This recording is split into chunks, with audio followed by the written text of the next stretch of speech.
দর্শক, আমাদের চাঁদপুরের সে ভাইরাল আগুন মুরব্বী এখন ওয়াকাইতে আইসা গেঞ্জি বিক্রি করতেছে। সে এতটা অভাবে আছে, সবাই তাকে সাহায্যের হাত বাড়িয়ে দেন। উনি নোয়াখালীর ভিডিও বানায় ব্যাপক পরিমাণ ভাইরাল, কিন্তু উনি কারো কাছে দাম পাইতেছে না, কেউ টাকা পয়সা দিতেছে না। এই কারণে ওয়াকাই এসে সে গেঞ্জি বিক্রি করতেছে। চাচা, গেঞ্জি এগুলো কত করে চাচা? ইয়ো পিস কত? পিস 150 ওই ফিস কত রে? ও কি রে? আর তো হাসবে। ওই টাকা দেন না নি আর এই টাকা কইলো ওগা হ্যাঁ দুগা তিনগা চারগা হাসবে। আর কে বেশি আপনি তো বিক্রি করে ফেলছেন। আপনি কি ঘটনা কি? কি ঘটনা কি আবার?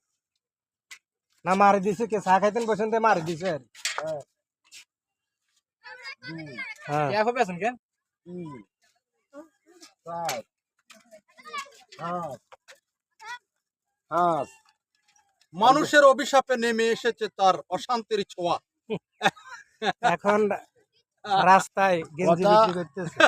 আর ক্যাপও তো আছে। কথা কইছেন জানেন? তাহলে কই নল হাসান না কথা কইেন। এই যে ক্যাপ বিক্রি করতেছে, কইছেন না তারা আটকাশি চাঁদপুরের সেই ভাইরাল আগুন মুরব্বী এখন ক্যাপ বিক্রি করতেছে। যারা ক্যাপ কিনতে ইচ্ছুক অবশ্যই ওনার সাথে যোগাযোগ করবেন। এটা দোচি আটকাশি এই ধরনের কথা ভিডিও করেন না। এই যে ওয়াও, এক্সিলেন্ট, চমৎকার ক্যাপ দেখছেন। আমরা আরো হাসান আমরা হাসাতে মাথা দিয়ে নিলাম। তোর মিয়ানেরই এটা হলে বুঝা নেট কোন বলিও তারা দোচি আটকাশি এর মধ্যে দরকার কিতে আমরা আগে ডরেন নি কথা আমরা তো একজন ওয়াটালা মানুষ ওয়াট নিয়ে কথা কই মোবাইল দিব না কমেন্ট বক্সে কইবি আচ্ছা কামের কথা কোন আমাদের কত বড় খারাপ